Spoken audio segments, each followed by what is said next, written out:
number 22. Question number 1, or question 10, begins in verse number 22.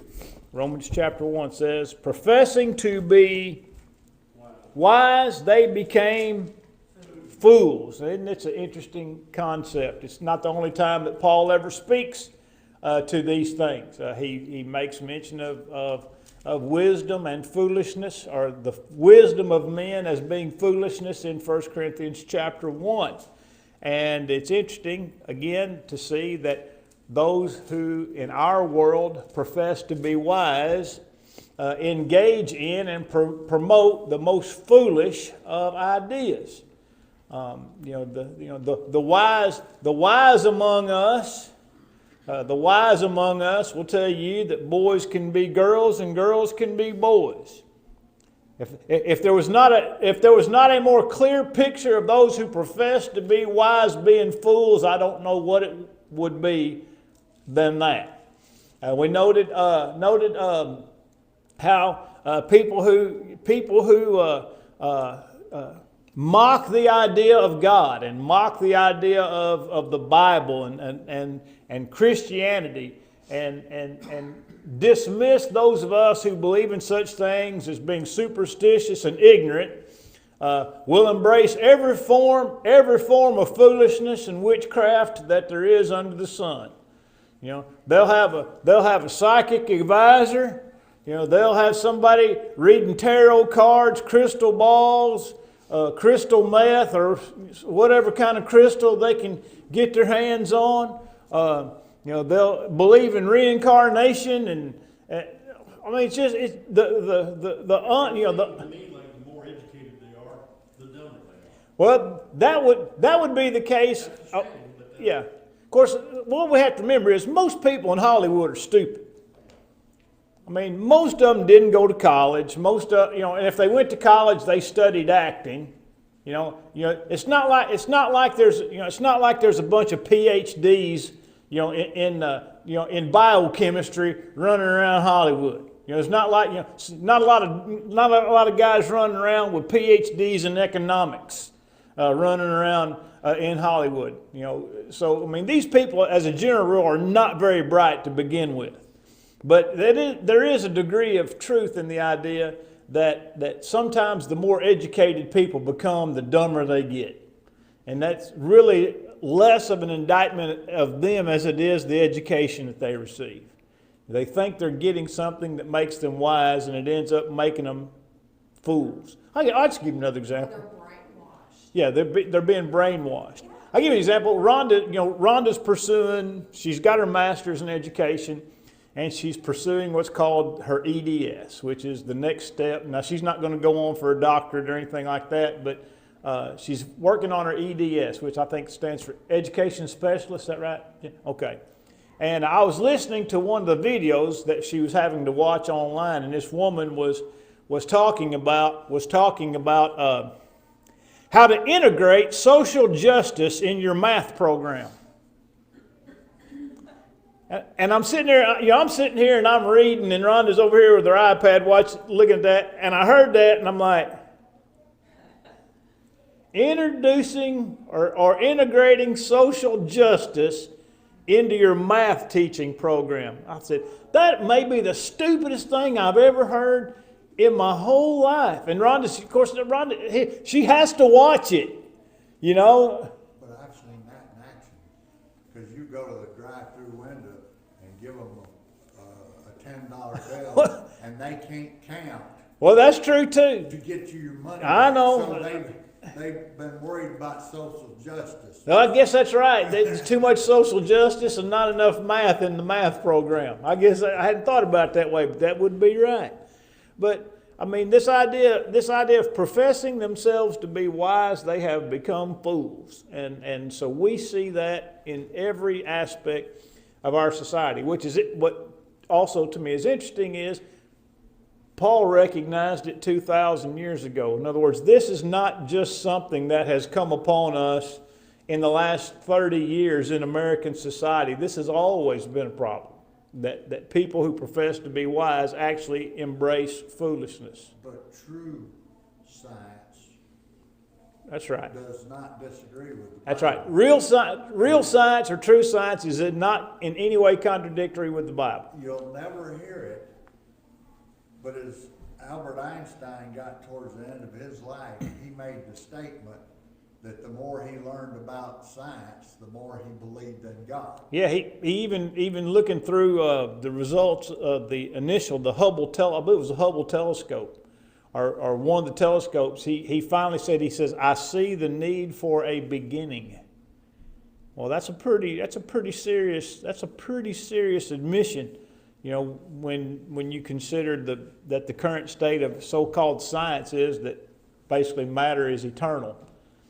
You know, believing in an intelligent God as being eternal is stupid, but believing that a rock is eternal, you know, without a creator, and that's wise.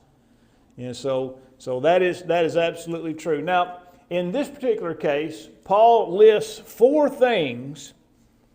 Says that they have changed the glory of the incorruptible God into an image made like corruptible or perishable man.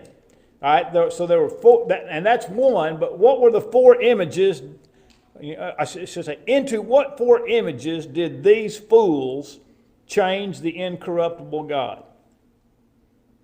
First is corruptible man, birds, 4-footed beasts or animals, and creeping things. By the way, we can see these things in much of the ancient mythology and religion, particularly that of the Egyptians, you know, which again presents an interesting dilemma or maybe a paradox. As you know, they built things that we can't build today. They were obviously extremely smart. You know, we couldn't build the pyramids today, not like they did. I mean, we might be able to do it, but we couldn't do it. Take a lot of equipment. That's right. Take a lot of equipment, and they didn't have any equipment. And you know, so you think about, you know, there's an extreme amount of wisdom involved, and yet at the same time, their idolatry led them in all kinds of different directions.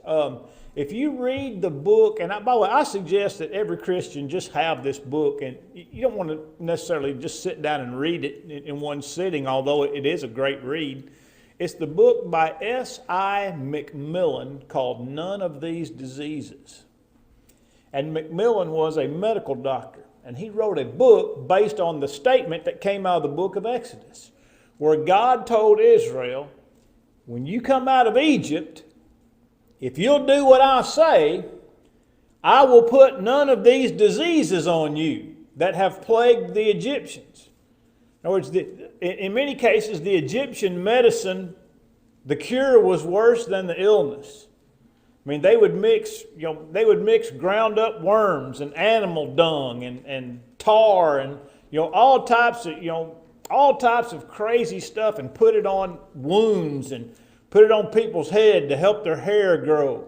So Zach, I'll look up that I think the one for hair growth might involve donkey dung. So you're not interested? Okay, all right. But again, the incredible wisdom that they had in some areas would be counterbalanced by the incredible foolishness. So many of those people died of tetanus. Because the cures killed the people, of things that they might well have recovered from on their own had they been left alone. And so we can see these types of things again. And you're talking about the ancient Egyptians. You're talking about going back 4,000 years or more. And so we find you have Icarus and you have all of the gods of Egypt. Which, by the way, all of the plagues were designed to destroy the Egyptians' faith in their primary gods. Every single one. There was a god of the Nile. There was the god. There was the god of the earth and of cattle, and so every plague had a specific point. Now these things are not really related to us in the text, but if you go back and read the history, you know that to be the case, and so. Professing to be wise, they became fools. All right? In connection with this, look at some of these other texts. It says, in Psalm 14:1, what did David say concerning those who said there is no God? In other words, who's the person who said there is no God? The fool has said in his heart. The fool has said in his heart, not the fool, not that he's proved it or shown it to be case. He said it. He thinks it in his heart that there is no God. The fool has said in his heart, there is no God. Psalm 19:1-4, what did David say attested to God's existence? Heavens declare his glory and firmament his handiwork. That's right. The heavens declare his glory. That is all of the celestial host. And the firmament shows his handiwork. Also, heavens and firmament are a reference to the same thing. And so it's a what's called a Hebrew parallelism. But before I go to letter C, I want to read something for you. Now, you remember last week in talking about suppressing the truth in unrighteousness, I read you the quotes from Aldous Huxley, who said we just decided we didn't want to believe in God. Not that we could prove there was no God, or not that there was evidence that we had that there was no God, but we wanted to do what we wanted to do, and we didn't want to be bound by the morality of the world.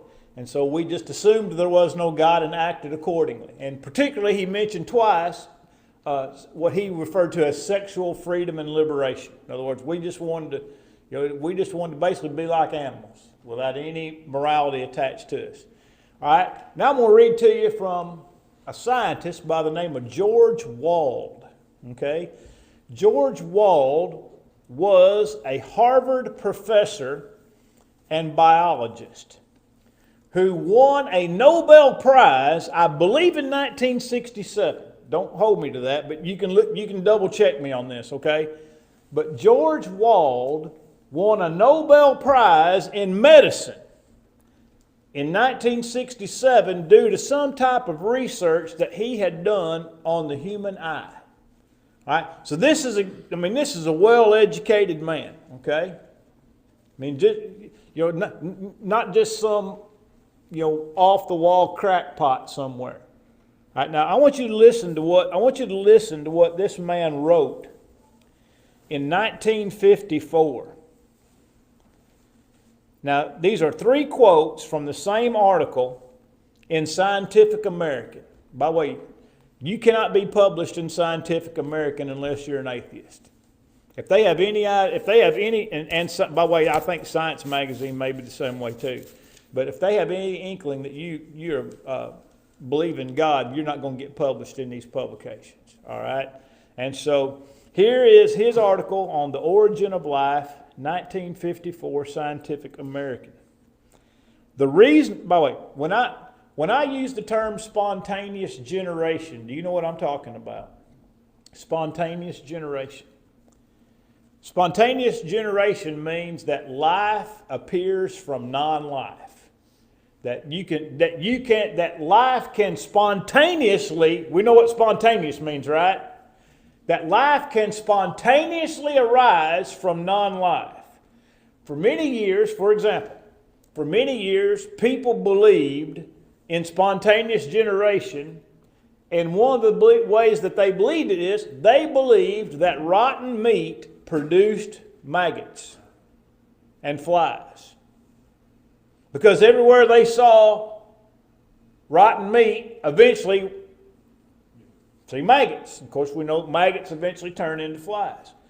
Well, it was in the 17th century, a man by the name of Francisco Redi disproved the idea of spontaneous generation.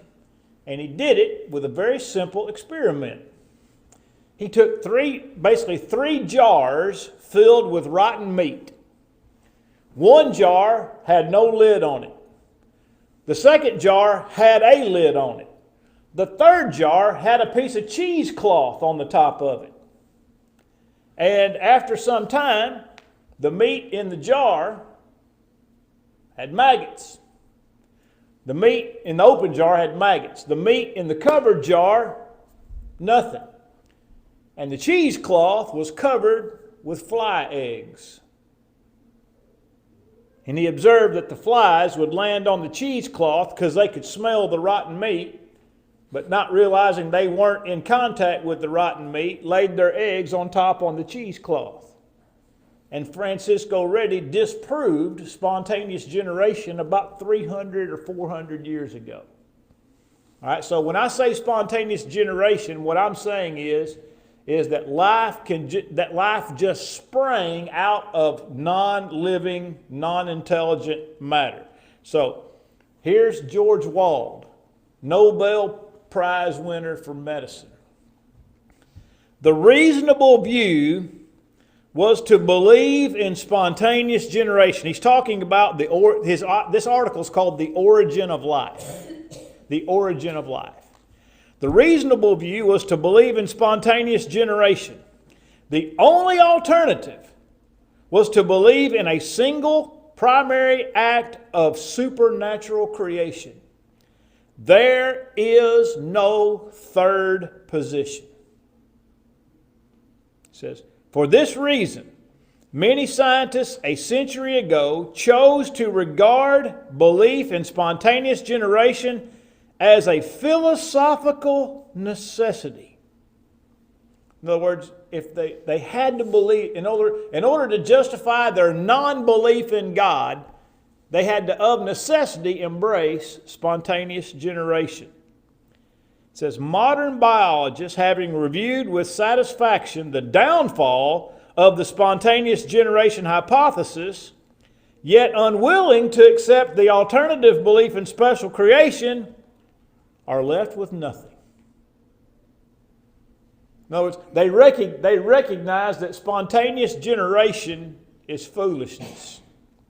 But they will not admit to a divine act of creation. So Wald says they're left with nothing. Quote number 2. One has only to contemplate the magnitude of this task to concede that spontaneous generation of a living organism is impossible. Yet here we are as a result, I believe, of spontaneous generation. It's absolutely impossible to embrace the idea of spontaneous generation. And yet here I am professing my faith in spontaneous generation. Here's the last one. Time is the hero of the plot. The time with which we have to deal is the order of 2 billion years. Now, the universe was only 2 billion years old in the 1950s, and now it's 20 billion years old. It ages like some people. Yeah, it gets older, and it gets exponentially older as time goes on. As they can't explain it, it has to be older. Yeah. Now, by the way, when Wald wrote this in 54, the universe was 2 billion years old. But when I went to school in the 70s, the universe was 4.5 billion years old. And now, depending on who you talk to, it's either 13 or 20 billion years old. It has an aging problem. I got a question. It's getting older than we are. Yeah. With our new telescope they just put up, they're seeing systems that are 46 billion light years away. Right. And if the time's only 20 billion years, how did it get here? Yeah. Somewhere it's lost 26 billion years. There's 26 billion years lost somewhere. I get it. I get it. Professing to be wise, they became fools. All right, now, here's what he says. He says, what we regard as impossible on the basis of human experience is meaningless. Given so much time, the impossible becomes possible. And the possible becomes probable. And the probable becomes virtually certain. One only has to wait. Time itself performs the miracles. Now that guy won a Nobel Prize in medicine. Now, the fool has said in his heart, what? There is no God.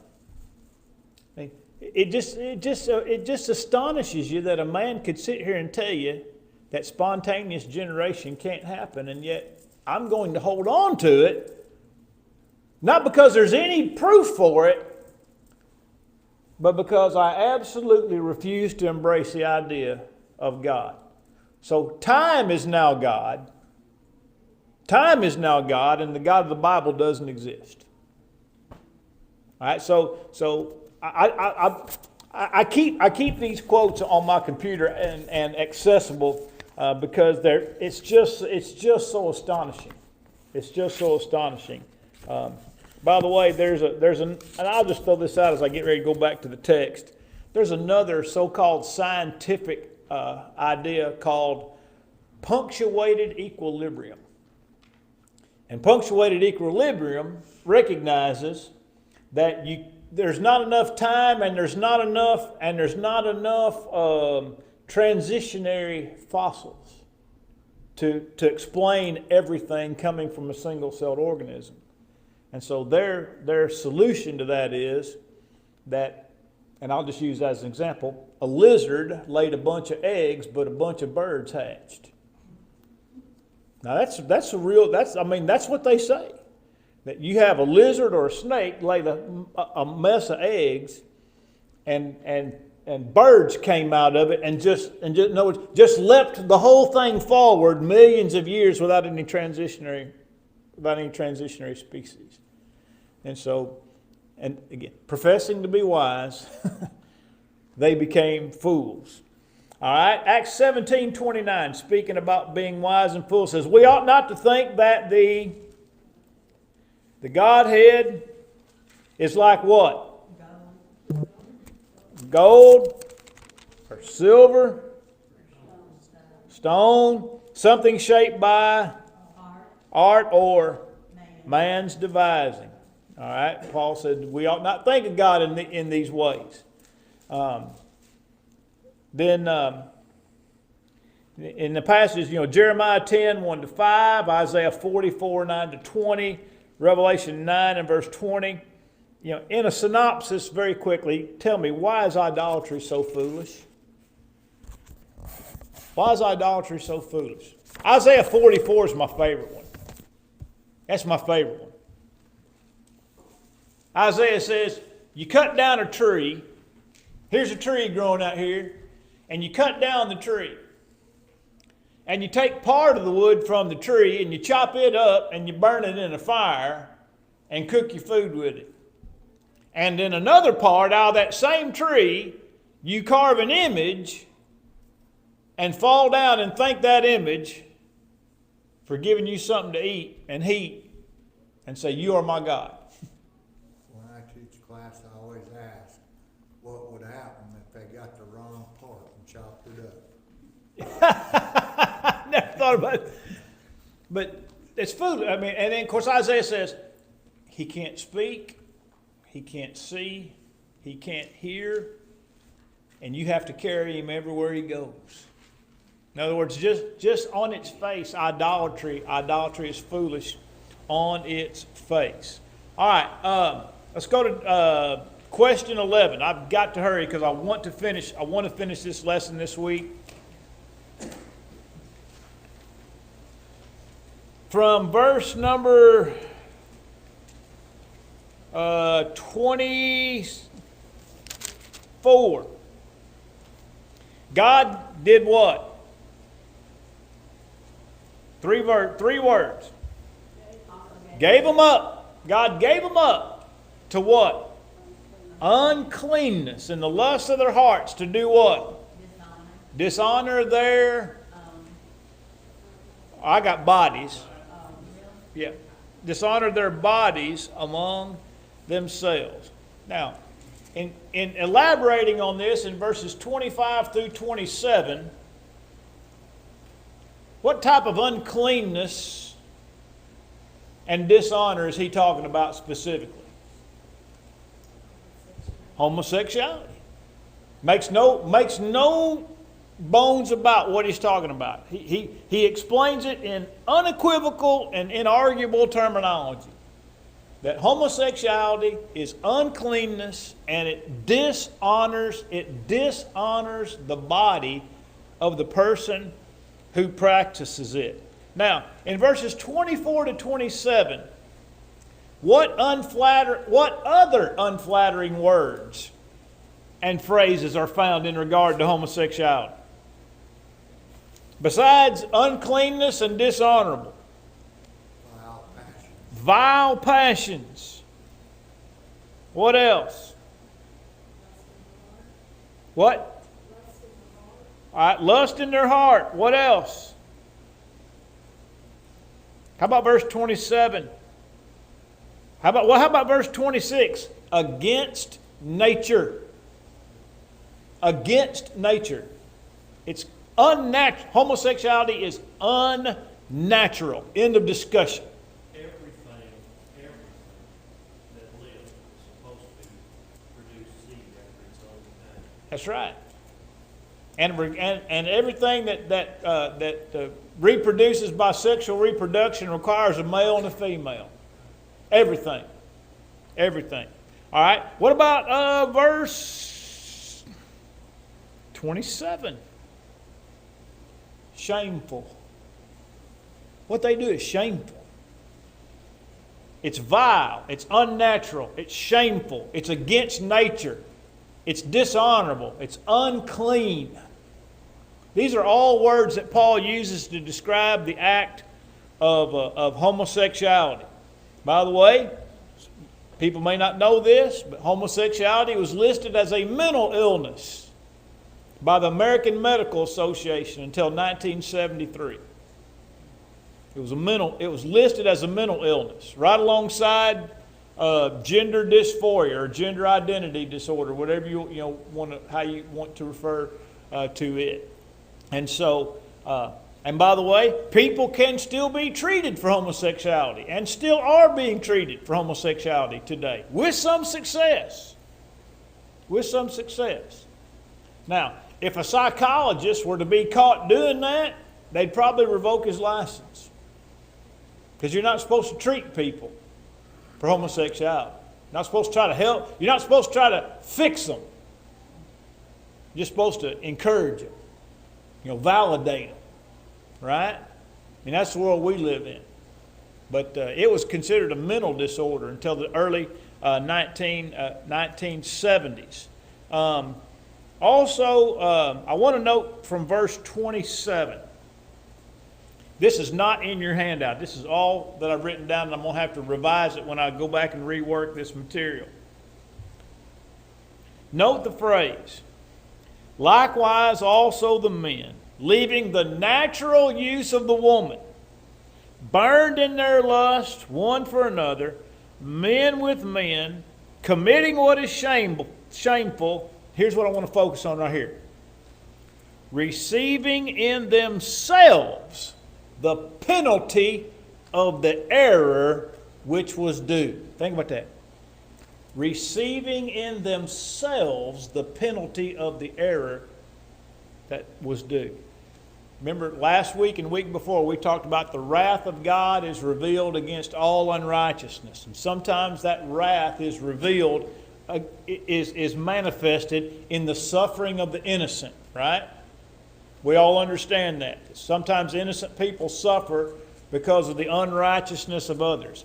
In this case, God says, through Paul, those men who practice homosexuality receive in themselves the penalty of the error that is due. In other words, the sin itself manifests itself in the practitioner. Now, I wrote some things down. Life expectancy for homosexual men is 20 to 30 years less than heterosexual men. On the average, homosexual men live 20 to 30 years less than heterosexual men. You think that's a coincidence? University of Washington study, 2017. Homosexual men more likely to suffer chronic health problems, sleep disorders, alcoholism, stroke, heart attack. 2 to 3 times more likely to have a weakened immune system. Did you hear what Paul said? Receiving in themselves the penalty of the errors of their sins. They literally suffer the physical effects of their own sins. By the way, that particular subject or that particular study involved 33,000 people. In other words, it wasn't just some small sampling of people. 33,000 people. How about this? What about, you remember when they were trying to convince us all that AIDS was a disease that all of us were, should be deathly afraid of? And along the way, they would take people like Arthur Ashe, just a handful of people who got AIDS because they received a tainted, Arthur Ashe had a heart surgery. He received blood in that surgery. The blood was tainted with HIV, and he died of AIDS. And they held up Arthur Ashe as the poster boy to why all the rest of us are equally as affected by AIDS as everybody else. And yet we know what? About 90% of all AIDS cases were who? Who? Homosexual men. Homosexual men. By the way, have y'all wondered where monkeypox went? Remember about two or 3 months ago? Monkeypox sweeping the world. Monkeypox everywhere. Monkeypox endemic. Monkeypox pandemic. You know where 96% of all your monkeypox cases came from? Homosexual men. Do you know what the city of San Francisco refused to do when they had a massive monkeypox outbreak up there? They refused to close the homosexual bathhouses. If you don't know what that is, that's where a bunch of homosexual men get together and have sex with one another. 10, 15, 20, 30 people at a time. Now, we'll throw you in jail if you don't wear a mask. If you don't wear one of these worthless pieces of cloth over your face everywhere you go, even if you're walking by yourself on the beach, we'll throw you in jail. But we can't tell the homosexuals that they can't have sex with 30 people to stop the monkeypox pandemic. Monkeypox just disappeared off the landscape. Why? Because everybody figured out that if you weren't a homosexual man having intercourse with about 30 other men on a regular basis, you really weren't in danger of getting monkeypox. Receiving in themselves the penalty of the error which was due. Homosexuals, 6 to 8 times more likely to commit suicide. And you know what they'll tell you? They'll tell you it's because people don't accept homosexuals. And that's why they kill themselves, because if you don't, they're not being accepted. And yet in our society today, it's not only accepted, it's glorified, and they're still killing themselves at a rate that's 6 to 8 times the normal rate. Receiving in themselves the penalty of the error that was due. By the way, have you seen the lawsuit? There's I guess it's a young, can't remember if it's a young man or a young woman, had gender identity disorder, gender dysphoria. Was about 15 years old. And the doctors coerced the parents into giving that child gender transition surgery and cut off a bunch of private parts and filled that child full of puberty blockers and all types of hormones. And guess what they found out? Found out that the doctors said, if you don't give your child this surgery, your child will kill herself. And now they're being sued. They're being sued. I mean, that's the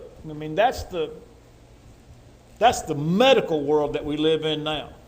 Promoting the mutilation of children for profit.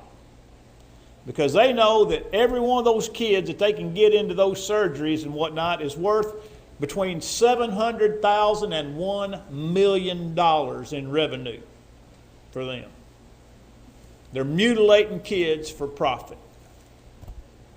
But again, verse 27 just is so insightful. Receiving in themselves. Here's another thing I'll mention. I've always wondered this. The science on the problems associated with homosexuality, particularly among men, is irrefutable.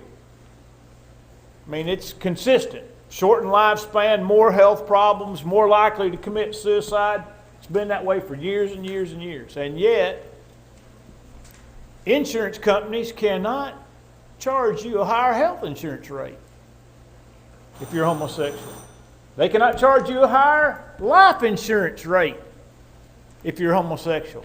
But if you tell them you smoke or dip skull, you're going to get a higher insurance rate.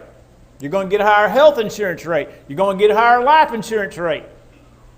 And yet homosexuality kills people a lot quicker and in far greater numbers than tobacco ever thought about. And so you want to talk about a world that turns its head to the facts of the case. It's in the homosexual community, and it's just going to get worse.